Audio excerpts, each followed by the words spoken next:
இந்த டாபிக்ல மிகவும் குறைந்த அளவு தெரிந்திருக்கிறவர்னு பார்த்தீங்கன்னா நானாக தான் இருக்கணும். ஏன்னா 2 ஜாம்பவான்கள் இருக்கிறாங்க, திரு ரமேஷும் திரு ரங்கராஜன் அவர்களும். ஆனாலும் நான் வந்து இங்கே பேச வந்திருக்கிறது மோர் ஆஸ் எ பொதுமக்கள் உடைய ஒரு ரெப்ரசன்டேட்டிவ்னு எடுத்துக்கலாம் நீங்கள். ஸோ அந்த அந்த கருத்துக்களை தான் ஒரு ஒரு சில கேள்விகள், அந்த கேள்விகளுக்கு I will race these questions. அந்த கேள்விகளுக்கு என்ன பதில் அப்படிங்கிறத நம்ம இந்த 10 நிமிஷத்துக்குள்ள முடிச்சிடலாம். முதல்ல, கோயில்கள் ஒழுங்காக இந்து சமய அறநிலையத்துறையினால் நிர்வகிக்கப்படுகின்றனன்னு சொல்றதுக்கு தமிழ்நாட்டிலேயே யாருமே இருக்க மாட்டாங்க. It's a unanimously accepted thing. கோயில்கள் கொள்ளையடிக்கப்படுகின்றன அப்படிங்கிறதுல இதுல மாற்றுக்கருத்தே இருக்க முடியாது. I don't think any of us say that பிரமாதமா நிர்வகிக்கிறாங்க, அரசாங்கம் அப்பா சூப்பரா பண்றாங்கன்னு சொல்றதுக்கு இங்க இந்த ஆடியன்ஸ்ல நான் சொல்லலை, நீங்க வெளியே பொதுமக்கள்கிட்ட கேட்டாலும் சொல்லுவாங்க. ஆனால் நம்ம பார்க்க வேண்டியது இது எதனால் நடக்கிறது, இதை மாற்ற முடியுமா, மாற்ற முடியாவிட்டால் ஆல்டர்னேட் என்ன அப்படிங்கிறத நம்ம பார்க்க வேண்டியது. நான் ஒரு மருத்துவர். ஒரு மருத்துவத்துறையில ஃபர்ஸ்ட் சொல்லக்கூடிய ஒரு மிக முக்கிய விஷயம், the cure should never be worse than the disease. நோயை விட அந்த ட்ரீட்மெண்ட்டுங்கிறது அதை விட மோசமாக இருக்கக்கூடாது.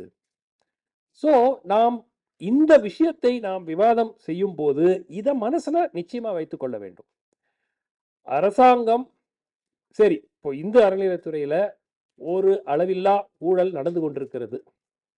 ஒரு 5 துறை அளவில்லா ஊழல் இல்லாத ஒரு 10 துறையை நீங்க சொல்லுங்க பார்க்கலாம். அரசாங்கம் நடத்தினா ஊழல் இருக்கத்தாங்க செய்யும். எல்லா துறையிலும் ஊழல். நான் தமிழ்நாட்டை சொல்லல, இந்த அரசோ முந்தைய அரசோ சொல்லல, அகில இந்திய அளவில் அரசாங்கம் நிர்வகிக்கும் எந்த ஒரு அமைப்பிலும் ஊழல் இருக்கத்தான் செய்கிறது. அந்த ஊழலை செய்பவர்கள் யார்? அரசு அதிகாரிகள். அவர்களுக்கும் ஒரு மதம் இருக்கு. அவர்கள் இந்துக்களாக இருக்கலாம், இஸ்லாமியர்களாக இருக்கலாம், கிறிஸ்துவர்களாக இருக்கலாம், பௌத்த மதத்தை பின்பற்றுவர்களாக இருக்கலாம். ஆனால் எல்லாருக்கும் இருக்கக்கூடிய ஒற்றுமை இந்த ஊழல். இருக்கா இல்லையா?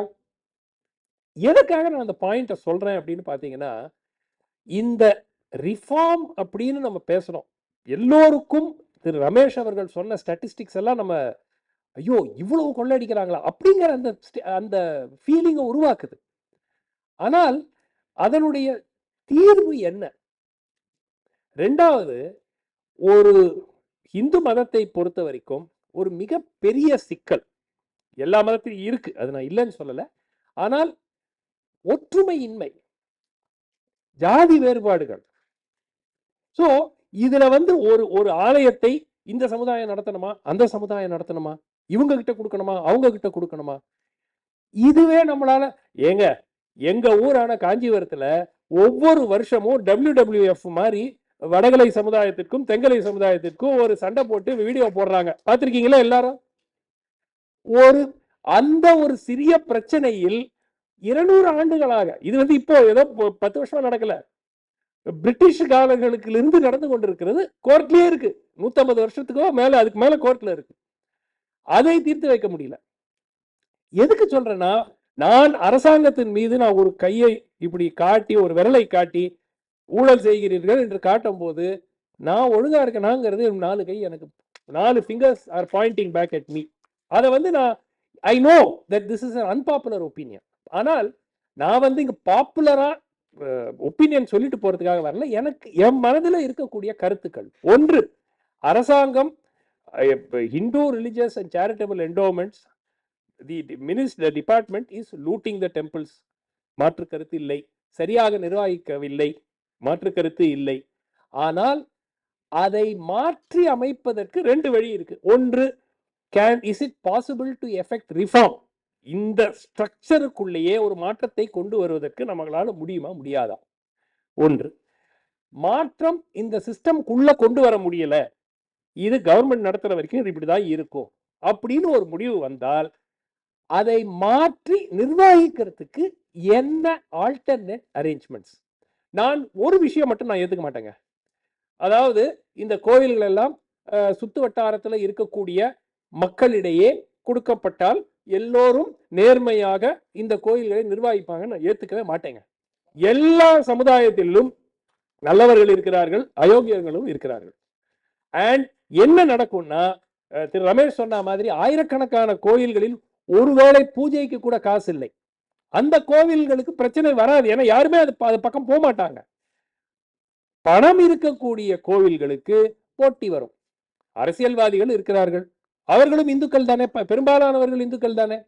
அவங்க இந்த கோயில்கள் எல்லாம் எடுத்து டேக் ஓவர் பண்ணிட்டாங்கன்னா நாங்க தான் ட்ரஸ்டி, மெஜாரிட்டி எங்களுக்கு தான். யார் அதை தடுக்க முடியும்?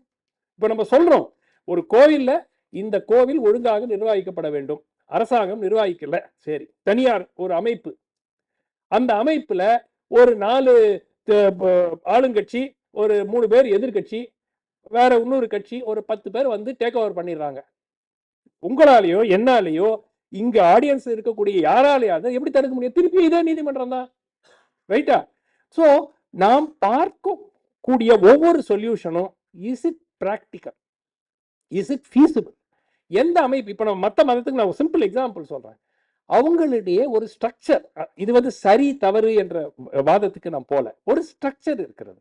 இப்போ உதாரணத்துக்கு இப்போ சர்ச் எடுத்துக்கிட்டீங்கன்னா, கேத்தலிக் சர்ச்னா கேத்தலிக் சர்ச்சில் டயசிஸ் இருக்கு, டயசிஸுக்கு ஒரு பிஷப் இருக்காரு, அதுக்கு கீழே ஒரு 12 பாரிஷ் இருக்கு, அந்த பாரிஷ் அண்ட் தே ஹேவ், அது என்ன சரி எலெக்ஷன் அப்படின்னு ஒரு at least there is an election every 3 years 4 years. அங்கு ஊழல் இல்லை என்று நினைத்துக் கொண்டிருக்கிறீர்களா? இல்ல இஸ்லாமிய சமுதாயம் வக்ஃப் போர்டுல ஊழல் இல்லைன்னு நினைச்சிட்டு இருக்கீங்களா?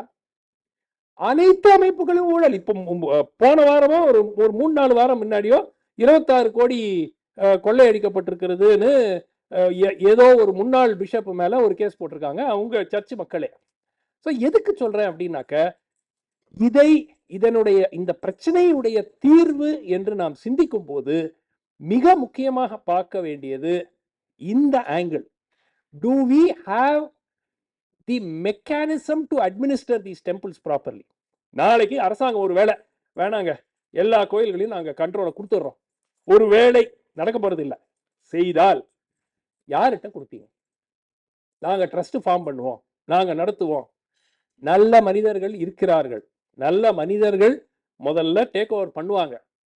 அயோக்கியர்கள், அரசியல் கட்சி தலைவர்கள், பெரும் பண முதலைகள் பார்த்து கொண்டிருப்பாங்க. இங்க பணம் நிறைய இருக்கா இந்த கோயில்ல, அடுத்த எலெக்ஷன்ல தூக்கி அடிச்சுட்டு போயிடுவாங்க. என்ன பண்ண முடியும்? ஒன்றும் பண்ண முடியாது. ஸோ திருப்பி இதே மாதிரி இதே நபர்கள் கோர்ட்டுக்கு போய் ஐயோ முன்னாடி அரசாங்கம் அடிச்சுட்டு இருக்க கொள்ள இப்ப வேற யாரோ அடிச்சுட்டு இருக்காங்க. ஸோ இது ஒன்று. என்னுடைய லாஸ்ட் பாயிண்ட் ஒன்று, எல்லா மதத்தை ஒன்லி கான்ஸ்டன்ட் இஸ் சேஞ்ச். நிரந்தரமாக இருக்கக்கூடிய ஒரே விஷயம் மாற்றம் ஒண்ணுதான், அது மதத்திற்கும் பொருந்தும். இந்து மதத்தினுடைய ஒரு மிகப்பெரிய ஸ்ட்ரென்த் வந்து ஓவர் த செஞ்சுரிஸ் அது எப்படி இவால்வ் ஆயிருக்கு, மாற்றங்களை ஏற்றுக்கொண்டு it has float like the river. ஒரு நதி எந்த பார்த்து ஃபாலோ பண்ணி ஃப்ளோ பண்ணுதோ அது மாதிரி ஃப்ளோ ஆயிருக்கு. நான் எந்த மதத்தோடையும் கம்பேர் பண்ணல, but you have to be willing to accept and embrace change. நான் எதுக்கு நான் இதை சொல்றேன்னா, நாம் ஒரு காலகட்டத்தில் என்னெல்லாம் பிராக்டிசஸ் கம்ப்ளீட்டா இன்னைக்கு அன்அக்செப்டபிள் என்று சொல்கிறோமோ அதெல்லாம் நம்ம மதத்துல இருந்திருக்கு. இன்னைக்கு அது unacceptable, many of them are banned by law. ஆனால் ஒரு காலகட்டத்தில் அது அக்செப்டபிள். நம்ம இன்னைக்கு என்ன சொல்றோம்? அது தப்பு, அதை ஏத்துக்கிறோம். அரசாங்கம் செய்தது சரி, இதை தடை செய்தார்கள். 8 வயசுல குழந்தைக்கு கல்யாணம் பண்ணக்கூடாது, சரியாதான் சொல்லியிருக்காங்க. அந்த காலத்துல பண்ணது என்ன காரணம் அதெல்லாம் விட்டுடலாம், இன்னைக்கு பண்ணக்கூடாது. ஏத்துக்கிறோமா இல்லையா? எல்லாரும் ஏத்துக்கிறோம். அது மாற்றம், சீர்திருத்தம். ஒரு மதத்தில் சீர்திருத்தம் வர வேண்டும். இன்னைக்கு வரைக்கும் தமிழ்நாட்டில் ஏன் தி இஷ்யூ ஆஃப், நான் ஜாதிங்கிற பிரச்சனைக்கே நான் போல, ஜாதிக்கு ஒரு ஜாதிக்குள்ள இருக்கக்கூடிய உட்பிரிவுகளுக்குள்ள இருக்கக்கூடிய பிரச்சனை கூட தீர்க்க முடியலையே. ஏன்? நான் I am not talking of ஒரு கம்யூனிட்டி வர்சஸ் இன்னொரு community. I am talking of ஒரே கம்யூனிட்டிக்குள்ள இருக்கக்கூடிய 2 பிரிவுகளுக்குள்ள இருக்கக்கூடிய பிரச்சனையை தீர்த்து கொள்ள முடியவில்லை. நம்ம எப்படி போய் 30,000 கோயிலை நிர்வகிக்கிறோம்னு சொல்ல முடியும்? அதுக்கு அரசாங்கம் இஸ் த லாஸ்ட் ரிசார்ட். அரசாங்கம் is not never the best option. ஆனால் இன்றைய சூழலில் ஜாதி பாகுபாடுகள் இருக்கக்கூடிய ஒரு சூழலில் அதில் தமிழ்நாட்டை போன்ற ஒரு மாநிலத்தில் அரசாங்க கண்ட்ரோல் முழுமையாக நீக்கப்பட்டால் இந்த கோவில்களினுடைய எதிர்காலமே ஒரு கேள்விக்குறியாயிடும். இன்னைக்கு கேள்விக்குறி ஆயிட்டு இருக்கு, ஆனால் மெதுவாக ஆயிட்டு இருக்கு. நாளைக்கு அது எவ்வளவு வேகமாக அந்த டீஜெனரேஷன் ஆகும் அப்படிங்கிறத நம்ம ப்ரெடிக்ட் பண்ண முடியாது. நான் முழுமையாக திரு ரமேஷ் சொல்றதையும் திரு ரங்கராஜன் கூற போவதையும் நான் முழுமையாக ஏத்துக்கிறேன். ஏன்னா இன்னைக்கு இருக்கிறது இஸ் நாட் சஸ்டைனபிள். இந்த ஆடிட், எக்ஸ்டர்னல் ஆடிட் ஏன் வைக்க மாட்டேங்கிறாங்க? எத்தனை ஆண்டு காலமாக எக்ஸ்டர்னல் ஆடிட் இருக்க வேண்டும் என்று திரு ரமேஷ் போன்றவர்களும் போராடி கொண்டிருக்கிறார்கள். 4% எதுக்கு அந்த காசு எடுக்கிறீங்க? நீங்களே உங்க ஸ்டாஃபை வச்சு நீங்க நடத்துற ஆடிட்டுக்கு அவங்களுக்கு ஏற்கனவே சம்பளம் எடுத்திருக்கீங்க. அப்போ எதுக்கு திருப்பி உங்களுக்கு தனியா ஆடிட் ஃபீ இவ்வளவு பர்சன்டேஜ் எடுக்கிறீங்க? இதெல்லாம் கேட்க வேண்டிய கேள்விகள். ஆனால் திருப்பி கூறுவது போல் the solution must not be worse than the problem. அதற்கு வழி வகை செய்து கொள்ள வேண்டும். ஏதாவது ஒரு அமைப்பு, இங்க எவ்வளோ பெரியவர்கள் இருக்கிறார்கள், ஏதேனும் ஒரு அமைப்பு, அந்த அமைப்பில் அனைத்து சமுதாயங்களும் பங்கேற்கும் வகை. இப்போ நான் பிராங்கா ஒரு விஷயம் மட்டும் சொல்றேன் முடிக்கிறதுக்கு முன்னாடி. நிறைய நபர்களுக்கு ஒரு மக்களிடையே ஒரு கவலை, இந்த temple restoration or temple freeing temples from government control பார்ப்பன சமுதாயத்தினுடைய ஆதிக்கத்தை மீண்டும் கோவில்களில் நிலைநாட்டுவதற்காக ஒரு முயற்சி அப்படிங்கிற மாதிரி நிறைய பேர் பார்க்கிறாங்க. அண்ட் என்னை பொறுத்த வரைக்கும் அந்த மாதிரி ஒரு இமேஜ் ஆர் இம்ப்ரெஷன் இருக்கக்கூடும் வரை அது ஒரு பீப்புள்ஸ் மூவ்மெண்ட் ஆவதற்கு வாய்ப்பு மிகவும் குறைவு. மக்கள் ஏன் இதை ஒரு பெரிய ஒரு ஹியூஜ் மூவ்மெண்ட்டா ஆக்கலைன்னா இந்த பாயிண்ட்டை அட்ரஸ் பண்ணணும். அனைத்து சமுதாயத்தினர் உட்பட ஒரு குழு அமைத்து அந்த குழு இதை முன்னெடுத்து சென்றால் அது ஒரு பீப்புள்ஸ் மூவ்மெண்ட் ஆகிறதுக்கான வாய்ப்பு மச் பெட்டர், மச் பிரைட்டராக இருக்கும். So these are just a few thoughts. இதை ஷேர் பண்ணணும்னு நினைச்சேன். அஃப்கோர்ஸ் இவர்கள் நான் ஏற்கனவே சொன்னது போல அவங்க they are experts in the field.